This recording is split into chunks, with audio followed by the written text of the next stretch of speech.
직접적인 요인은 코로나 충격이 제일 컸다. 직접적인 코로나 영향이 있겠죠. 그런데 그렇게 분석하고 그렇게 판단하면은 앞으로 우리나라 경제에 큰일입니다.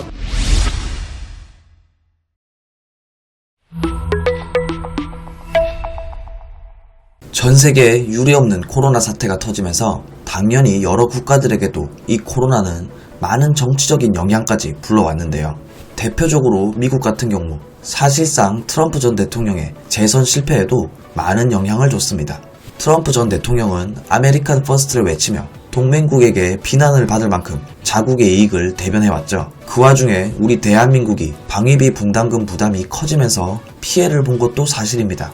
또 법인세를 낮추면서 여러 각국의 글로벌 기업이 미국 내에 들어오도록 일자리까지 많이 늘렸는데요. 다른 나라들이 어려움을 겪고 있을 때 이렇게 나 홀로 호황이라는 말이 나올 만큼 미국은 잘 나갔습니다. 그래서 트럼프 정부는 많은 미국 유권자들에게 지지를 받아왔고 이때만 하더라도 트럼프 전 대통령의 재선에 대해선 이견이 없었던 게 사실입니다. 허나 이 코로나 사태가 터지면서 특히 미국이 제대로 된 방역을 실패하면서 수많은 사람이 이 코로나로 사망을 했는데요. 지금까지 미국에서 코로나로 인한 누적 사망자가 50만 명이나 넘었다고 합니다. 이렇게 코로나 사태 때문에 트럼프 정부의 성공한 경제 정책이 퇴색됐고 오히려 코로나 방역에 실패했다는 얘기를 들으면서 여론이 심각하게 나빠졌는데요. 자연스레 경제도 나빠졌고 트럼프 대통령은 재선에 실패하게 됩니다. 그래서 정말 트럼프 최고의 적은 바이든이 아니라 코로나다 이런 얘기가 나오는 것도 지나친 판단이 아닐 수도 있습니다. 그런데 이 와중에 참 아이러니한 게 바로 대한민국입니다. 문재인 정부의 경우 오히려 이 유례없는 코로나 사태가 정치적으로 이득이 됐는데요. 급격한 최저임금 인상, 주 52시간 확대, 잘못된 부동산 정책 등 이미 문 정부의 경제 정책들로 대한민국이 어려워진 것이 사실이지만 이 코로나 사태로 인해 마치 대한민국이 어려워진 것 같은 착시 효과를 일으키고 있습니다. 오히려 코로나 핑계대며 정부에서 얘기하는 재난지원금 등으로 선거에서 득을 본 것도 사실입니다. 즉 코로나만 아니었으면 문재인 정부는 유권자들에게 엄청난 심판을 받을 수도 있는데 이 코로나로 인해서 잘못된 실정에 어마어마한 면죄부를 받은 셈이죠. 심지어 자신들의 정치적 유불리에 따라 확진자를 늘렸다 줄였다 하는 거 아니냐 뭐 이런 의심들이 나오기도 하죠. 오늘 국회 기재위회의에서 이주열 하는 총재 또한 대한민국 경제 악화에 대해 코로나를 언급했는데요. 이 얘기에 화가 난 국민의힘 김태형 의원이 호통을 쳤습니다. 이주열 총재님. 네. 지난 10일 통계청이 발표한 1월 고용 동향을 보면 고용 위기를 넘어서 고용 참사 수준인데 전체 취업자 수는 2,581명. 그래 지난해 대비 100만 명 가까이 줄어들었어요. 그리고 네. 실업자 수는 1년 사이 41만 명 이상 늘어서 실업자가 157만 명으로 역대 최대 기록했고. 근데 이 문제는 이 문재인 정부가 역대 그런 정부보다도 일자리 정부라고 표방하면서 100조 원 이상의 쏟아 부었단 말이에요. 그런데 이 보면은 그러니까 주 36시간 이상 장시간 일자리 취업자 수는 120만 명이나 줄어든 반면에 단시간 일자리는 55만 명 정도 증가. 그래서 고용의 질도 나빠졌고. 또 이런 부분들을 이제 한국경제연구원이 그 일자리 질적 악화, 취업자의 고령화, 취약 일자리 감소, 또 비경제 활동 인구 급증 이런 부분으로 요약을 해놨는데 우리 총재님께서는 이게 일자리 예산을 100조 가까이 쏟아붓고 또 1년 사이에 그럼에도 불구하고 실업자 수가 증가하고 또 60대 이상 고령층 위주의 그런 고용구조가 만들어지고 하는 그 이유가 뭐라고 생각하십니까?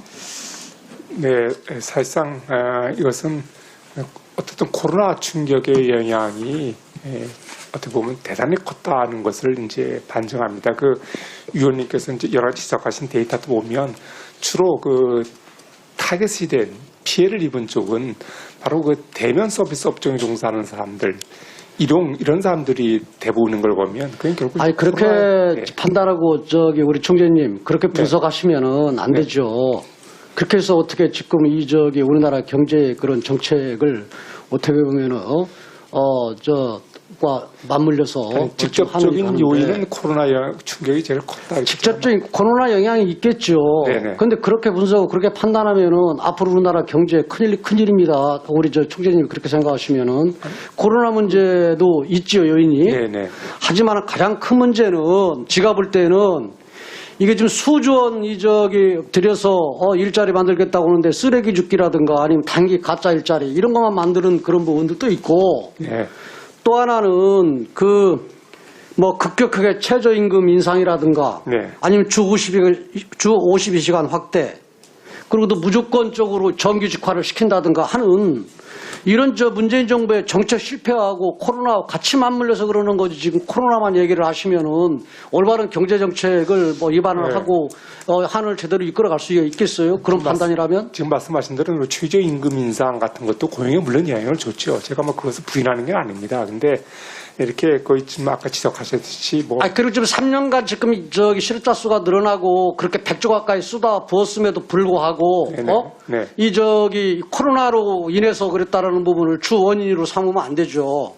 그렇지 않습니까? 근데 물론 이제 고용 정책에 대한 여러 가지 다시 그래서 네.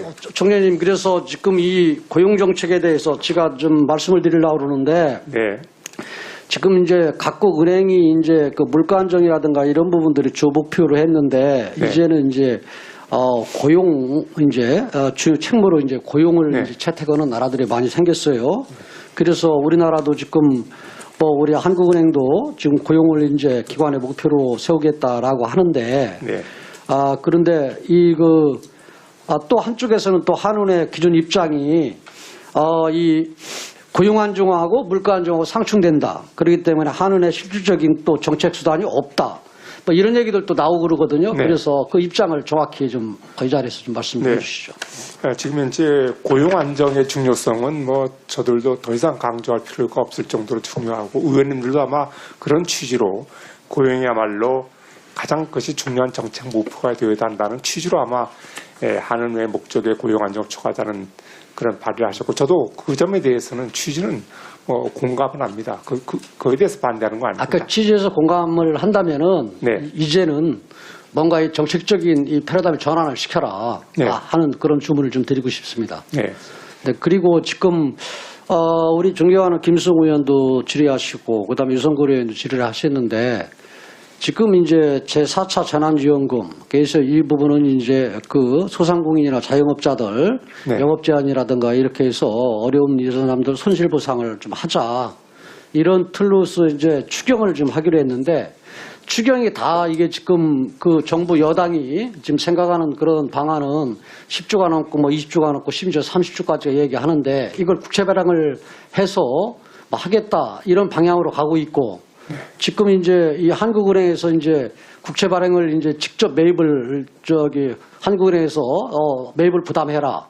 라는 이제 그러한 기조로 좀 가고 있어요. 네. 근데 지금 한은 총재님은 이제 직접 매입은 하지 않겠다. 유통시장에서 매입하는 그런 부분들은 몰라도라고 얘기를 하거든요. 네.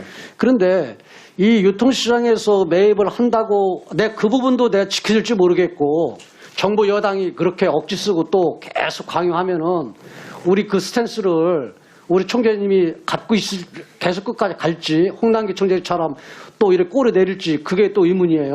그리고 두 번째로는 유통시장에서 매입을 한다고 하더라도 유통시장에서 매입을 할 때는 통화량 조절이라든가 아니면은 물가 안정이라든가 금리라든가 이런 부분 때문에 하는 거 아니에요?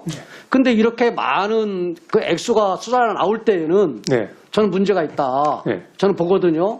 유통시장에서 매입을 한국은행한테 떠넘기는 것이. 네. 그래서 사실은 이게 지금 한국판 뉴딜 사업이라든가 이래가지고 지금 역대 최고의 그런 최고액의 그런 예산을 지금 편성을 했는데 그런 그 한국판 뉴딜이니 뭐니 이런 해서 불이불고반 이런 예산 이건 구조조정을 해서 네. 먼저 이 부분으로 예산을 뭔가 재원을 만들고 네. 그 다음에는 국채 발행을 하고 국채 발행을 했을 때 이 부분을 어떻게 할 것인가 하는 고민 속에서 네. 한국은행의 그런 유통시장에서 직접 매입은 안 되고 유통시장에서 어떻게 매입을 하겠다. 네. 이런 구체적인 안을 갖고 가야 되는데 네. 지금 현 정부나 여당은 그러한 부분들이 제대로 없거든요. 그래서 앞으로 제가 제일 걱정인 것은 한국은행한테 네. 직접 매입을 해라 하는 강요를 할 때에 정확한 스탠스를 좀 갖고 있을 수 있냐. 네. 그걸 좀 보고 싶습니다. 네, 그 국제 직접 인수는 저희들이 입장을 이렇게 밝혔고, 그래서 충분히 저희 의사는 다 파악하고 있으라고 생각을 합니다. 정부에서도 그렇고요.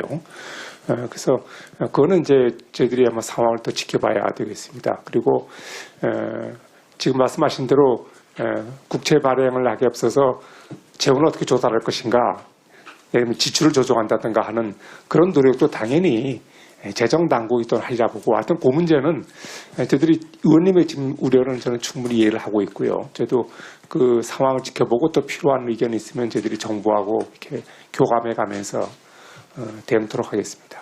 이주열 총재님한테 많은 국민들이 한국은행 총재로서 네. 지금 주문하고 그 다음에 기대하는 것은 전 정부에서도 총재를 하셨고 현 정부에서도 지금 총재를 지금 하고 계시지 않습니까? 네. 그렇기 때문에 또 연임을 하신 거 아니에요? 그렇기 때문에 오직 국가 경제적인 그런 측면에서만 고민하고 판단해라 하는 그런 주문을 하는 겁니다. 의원님의 당부를 제가 유념하겠습니다. 여러분들의 추천, 구독, 공유, 후원이 자유대한민국을 지킵니다.